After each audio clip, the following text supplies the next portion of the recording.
नमस्कार प्रेक्षक हो, मी तेजस्विनी आपलं स्वागत करते निसर्गाच्या कुशीत या ट्रॅव्हल पॉडकास्टमध्ये. आपल्यासोबत आहेत सागर म्हात्रे सर. नमस्कार. सागर सर आपले फार रन ऑफ कच आणि जेम्स ऑफ कॉर्बेटला फार असं खूप चांगला रिस्पॉन्स आला आहे. खूप व्ह्युअर्सनी आपल्याला खूप चांगले अभिप्राय दिले आहेत, कमेंट्स दिलेले आहेत आणि मस्त वाटतं या ट्रॅव्हल पॉडकास्ट करताना. आणि आज आपल्याला स्पेशल तुमच्या सगळ्या प्रेक्षकांसाठी आम्ही स्पेशल एपिसोड घेऊन आलेलो आहे. तो म्हणजे बरेच दिवस आमच्या मनात होता तो विषय म्हणजे टायगर्स. तर वाघांविषयी आज तुमच्याकडून जाणून घ्यायचंय. थँक्स आचार्य 90 FM आणि तुम्हाला सुद्धा. मला वाटतं हा विषय जो आहे तो जेव्हापासून आपण इथे बोलणं चालू केलं तेव्हापासून ज्याला आपण म्हणतो मनात रुंजी घालतोय की प्रत्येक वेळेला आपण अपेक्स प्रेडेटर, फूड चेन या प्रकारचं बोलतो तेव्हा डोळ्यासमोर वाघ येतो, टायगर. तर आज मला वाटतं आपण या विषयावर बोलून नुसतं लोकांचं एक माहिती आणि समाधान नाही तर मी माझंही समाधान करेन, कदाचित तुमचंही समाधान. Yes yes. आणि अगदी लहानांपासून अगदी ज्येष्ठ नागरिकांपर्यंत वाघ हा सगळ्यांना फॅसिनेटिंग असतो, आवडीचा विषय आहे.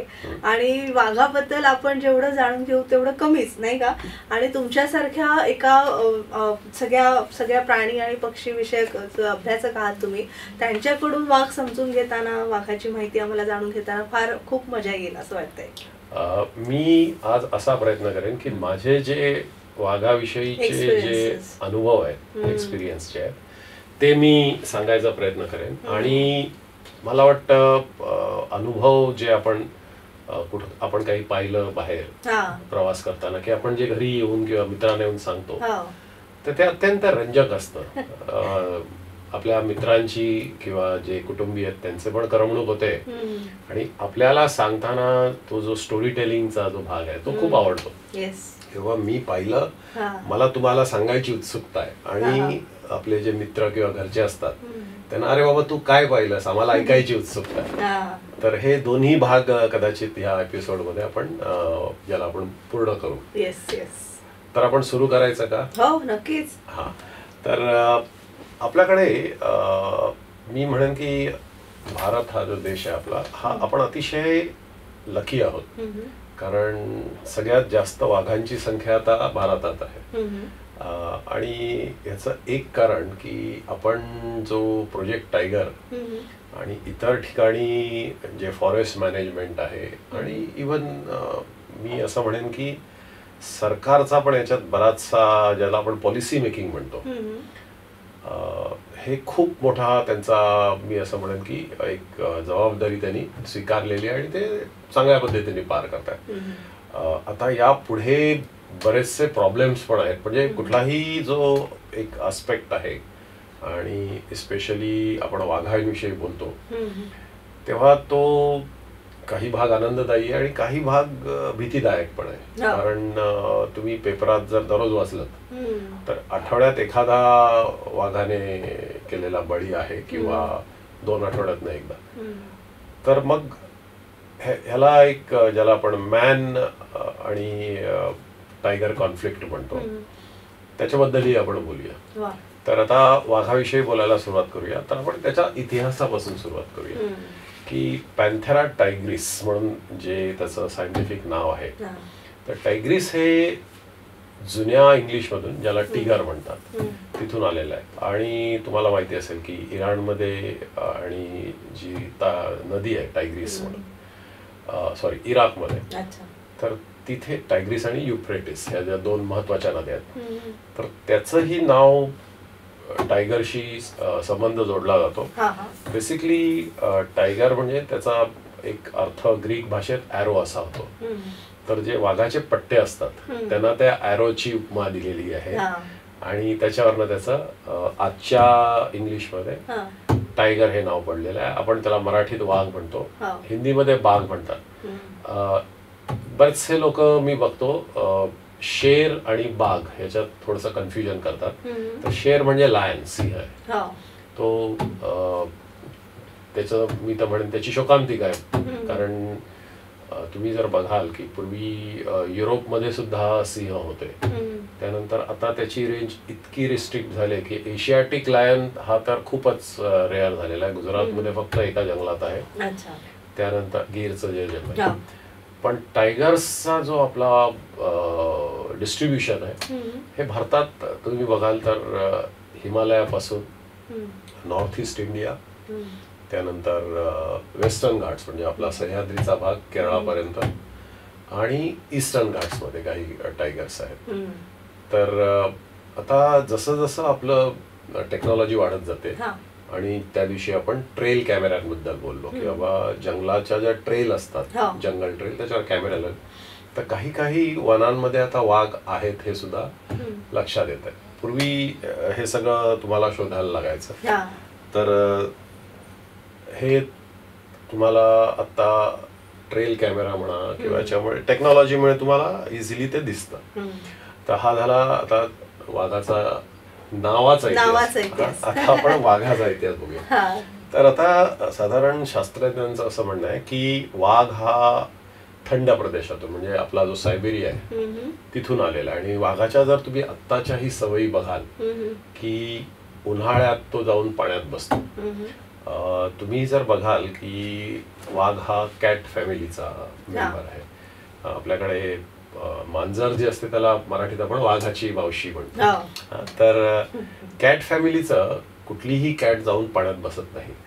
आपल्या ज्यांच्या घरी मांजरी आहेत त्यांना अनुभव विचारावा की बाबा तुम्हाला मांजरीची आंघोळ करताना काय अनुभव आहे. ते खूप असं पाण्यापासून लांब राहतात. पण वाघ हा असा एकमेव बिग कॅट आपण त्याला म्हणू शकतो की जो पाण्याच्या जवळ असतो आणि उन्हाळ्यात तो चक्क पाण्यात जाऊन बसतो. उत्तम स्विमर आहे. त्यामुळे सुंदरबनचे जे टायगर्स आहेत ज्याला सगळ्यात भयानक किंवा खुखार म्हणले जातात, तर ते तिथे स्विमिंग करून जे शिकार म्हणजे शिकार कुणाची, तर जे बोटीत कोळी असतात तर त्या पाण्यातून स्विमिंग करून जाऊन त्या बोटीत घुसून त्या माणसाला पकडून बाहेर काढून पुन्हा किनाऱ्यावर आणून त्याचं भक्ष्य खाणं वगैरे. हा इतकी प्रचंड ताकद असलेला प्राणी आहे. आणि मी काही अनुभवात सांगेन की बाबा एक दोन कथा मीही अशा ऐकल्या की माझाही विश्वास नाही बसला. आपण त्याच्याकडे येऊ. तर सायबेरियामध्ये संपूर्ण थंड वातावरण आहे. तर थंड वातावरणात येऊन मग त्याच्या साधारण एक 7 ते 8 सबस्पीशीज झाल्या. जसं आपण आता वेगळे आहोत आणि आफ्रिकेतली माणसं वेगळी दिसतात याप्रमाणे त्याच्याही सबस्पीशीज झाल्या. तर तिथून जसं येता येता जे त्याला एरियाज भेटले ते साधारण वेगवेगळे टायगर्स निर्माण होत गेले.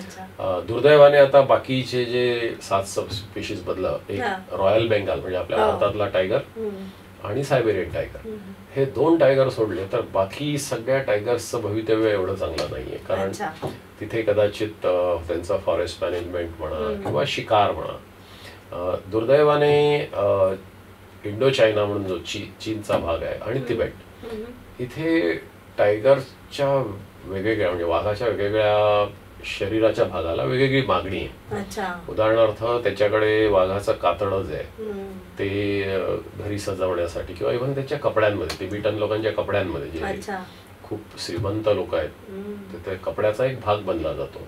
मग त्याच्यात काय काय आलं, बिबट्या आला, स्नो लेपर्ड आला. तर हे सगळे बिग कॅट्स त्याच्यात येतात. त्यानंतर दुर्दैवाने आणखी एक भाग म्हणजे चायनीज लोकांचं जे मेडिसिन आहे त्याचं एक बेसिस असं आहे की ज्या प्राण्याची एखादी क्वालिटी आहे त्या प्राण्याचा काही शरीराचा भाग जर तुम्ही कन्झ्युम केला तर ती क्वालिटी तुमच्यात असं एक त्यांचा अंडरस्टँडिंग आहे. आणि याच्यात टायगरच्या हाडांचा, नखांचा, दातांचा वेगवेगळे वापर चायनीज मेडिसिन मध्ये. त्यामुळे या प्राण्याची हत्या पण त्याच्यासाठी होते. ज्या वेळेला आपण पोचिंग बद्दल म्हणतो त्यावेळेला संसार चंद हे नाव मला वाटतं आपण घेतलं पाहिजे. याचं कारण असं आहे की या माणसाने 2 वाईल्ड लाईफ सँक्च्युरीज म्हणजे एक तर रणथंबोर टायगर रिझर्व आणि दुसरं सरिस्का, इथले सगळे वाघ एका वेळेला संपवलेले. आणि हे खूप मोठं रॅकेट असतं. आणि याच्याबद्दल सुद्धा ज्याला आपण wild life trade, illegal trade म्हणतो, ह्याच्याबद्दल आपल्याला माहिती असणं आवश्यक आहे. वाघाचं जे काही पार्ट्स आहेत तर ते इंडो चायना, हाँगकाँग वगैरे हे एक मार्केट झालं. दुसरं आपला ब्रह्मदेश आणि मग खाली मलेशियाकडे आणि तिथून मग युरोप. तर हे सगळं ट्रॉफीज म्हणजे वाघाचं डोकं पेंढ्याने भरून भिंतीवर लावणं वगैरे याला ट्रॉफी म्हणतो, ट्रॉफी हंटिंग. तर याच्यासाठी सुद्धा एक इलिगल मार्केट आहे. तर ह्याच्यात मी एक नाव आपल्या प्रेक्षकांना सांगेन. बेलिंडा राईट म्हणून ज्या ऍक्टिव्हिस्ट आहेत वाघासाठी, यांनी त्या तिबेटमध्ये ज्या मार्केटमध्ये जाऊन सर्वे केला आणि तिथे जाऊन लोकांचा अवेअरनेस केला, समुपदेशन केलं. आणि त्यांनी हा खूप चांगला प्रयत्न की बाबा ह्या पर्टिक्युलर वाईल्ड लाईफ ट्रेडचा सेंटर पॉईंट कुठे आहे तो त्यांनी ओळखून काढला. तिथे गेल्या त्या आणि तिथे बराचसा सर्वे करून माहिती काढली, तिथल्या लोकांना समजावण्याचा प्रयत्न केला. आणि माझ्या मते हे खूप मोठं कार्य आहे. कारण तुम्ही बाकी ठिकाणी काही करत राहा, जोपर्यंत एखाद्या गोष्टीची डिमांड आहे तर तिथे तुम्हाला सप्लाय कुठून ना कुठून येणार. तर ते कुठल्याही प्रकारचं स्मगलिंग म्हणा किंवा वाईल्ड लाईफ ट्रेड म्हणा हा या प्रकारे चालतो. तर पण मग तो कधी बॅन करण्याचे काही असं नाही झालं का? बॅन सगळीकडे आहे भारतात. टोटल बॅन आहे शिकारीला किंवा वाघ पकडण्याला किंवा कुठलाही. इव्हन जो छोटासा सापळा लावतात की ज्याच्यात वाघाचा पाय अडकला होतो तोही बॅन आहे. दुर्दैवाने हे सगळं ज्याला आपण म्हणतो अंडर कव्हर किंवा अंडरग्राऊंड ऑपरेशन, की कुणालाही कळू न देता जे रॅकेट्स असतात ते ऑपरेट करत असतात. तर हा झाला त्यातला वाईल्ड लाईफ ट्रेडचा भाग. आपण याच्याशी बोललो. याच्याविषयी काम करणाऱ्या बऱ्याचशा संस्था आहेत आणि इव्हन सगळ्या एअरपोर्ट्सना वगैरे हे आयटम हे केलं जातात. इनफॅक्ट मी तुम्हाला आता एक छोटीशी स्टोरी सांगतो. एक माणूस थायलंडवरनं आला आणि त्याच्या बॅगेत त्यांनी डिक्लेअर केलं की सॉफ्ट टॉईज आहेत म्हणून. आणि ती बॅग एक्सरे मशीन मध्ये घातली. तर जो एक्सरे तपासणारा जो माणूस होता त्याला आढळलं का एक सॉफ्ट टॉय आतमधलं हलतंय.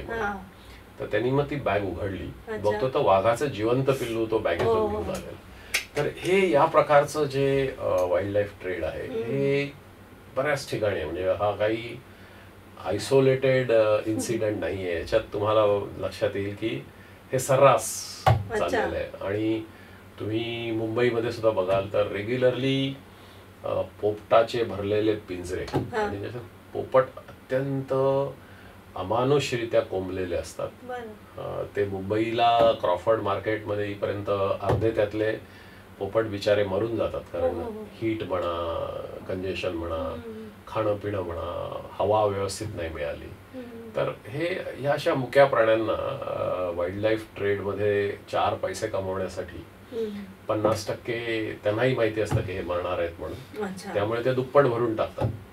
तर हे इतकं दुर्दैव आहे. आणि आपण गेल्या 2-3 एपिसोड म्हटलो की हा अपेक्स प्रेडेटर आहे. ह्याला जर तुम्ही काढला की या जंगलात तुम्ही काढला तर त्या जंगलाचं सगळं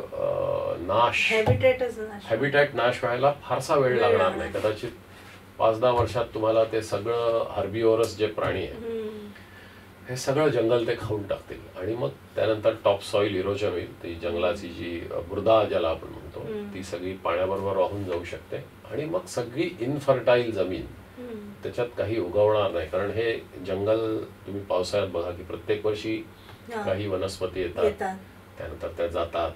तर हे सगळं सायकल बंद होऊन जाईल. आणि त्यानंतरचा आता म्हणजे तुम्ही म्हणाल की टायगरचा आपल्या सामान्य माणसाच्या जीवनावर काय परिणाम होऊ शकतो. तर त्याचा असा परिणाम होऊ शकतो की जर टायगर्स त्यांच्या जंगलातनं काढले आणि हे सगळं झालं की हर्बिओर्सनी सगळं झाडं खाऊन टाकली, माती टॉप सॉइल वाहून जायला लागली, तर ती माती कुठे वाहून जाणार? ती माती जाणार वाहून नद्यांमध्ये, ज्या छोट्या छोट्या नद्या असतात. त्यानंतर त्या छोट्या नद्या मोठ्या नद्यांमध्ये. आणि मग ह्या मोठ्या नद्या ज्या वेळेला त्यांचं पात्र भरून जाईल माती, तेव्हा तुम्हाला पूर सदृश्य परिस्थिती होईल. आणि तो पूर कुठे येणार? तो सामान्य माणसाच्या घरात येणार, गावात म्हणा, शहरात म्हणा. पुराचे काही आता बँगलोरमध्ये सुद्धा काही इन्सिडेंट घडलेले आहेत की जिथे जिथे आपण छोटे छोटे तलाव किंवा जे पाणी शोषणाऱ्या जागा होत्या तिथे काही लोकांना वाटलं की अरे बाबा हे जागा तर वेस्ट आहे, याचं कमर्शियलायझेशन करा, एक्सप्लॉइट करा या जागेला, आणि मग त्यांनी रेसिडेन्शियल किंवा कमर्शियल किंवा गव्हर्नमेंटने आणखी काहीतरी तिथे बांधलं, ग्राउंड बांधलं, भर टाकली. आपण सेम गोष्ट खाडीमध्ये करतो किंवा खाडीमध्ये भर टाकतो, रस्ता बांधतो. तर ह्या सगळ्याचा एकत्रित परिणाम जो आहे तो माणसावर होतो. तुम्ही लक्षात घ्याल की वाघाचं तुम्ही ज्यावेळेला अस्तित्व कमी करता, संपवणं तर खूप लांबची गोष्ट आहे, तर तो त्याचा दुष्परिणाम आपल्याला भोगायला लागतो. आणि आता हळूहळू जशी जशी ग्लोबल वॉर्मिंग वाढते तसं पाण्याची लेवल सगळीकडे वाढते. पुढच्या कदाचित 30-40 वर्षात जी आपली लक्षद्वीप आणि मॉरिशस सारखी बेट आहेत की ज्यांची हाईट 2 किंवा 3 फुटापेक्षा जास्त नाहीये, तर ती सगळी हळूहळू पाण्याखाली येणार आहेत. हा, त्याचं कारण असं आहे की ॲव्हरेज टेम्परेचर आपल्याकडे वाढतंय, त्यामुळे पाण्याची पातळी वाढते. पाण्याची पातळी वाढते तर जे काही मीन सी लेवल आणि नद्यांचे त्या पातळीचे भाग आहेत ते सगळे हळूहळू पाण्याखाली येणार. आणि हे आपल्याला क्लिअरली दिसतं. तुम्ही जरी समुद्राच्या किनारी गेलात तरी आता तुम्ही मुंबईलाच बघितलं तर दादरचा जो बीच होता तो पूर्वी भरपूर वाईड होता. आता त्याचा हळूहळू भिंतींवर, सोसायट्यांच्या ज्या भिंती आहेत त्याच्यावरून त्या लाटा आढळतात, आणि इव्हन त्याला बऱ्याच वेळेला ह्या भिंती पडतायत सुद्धा.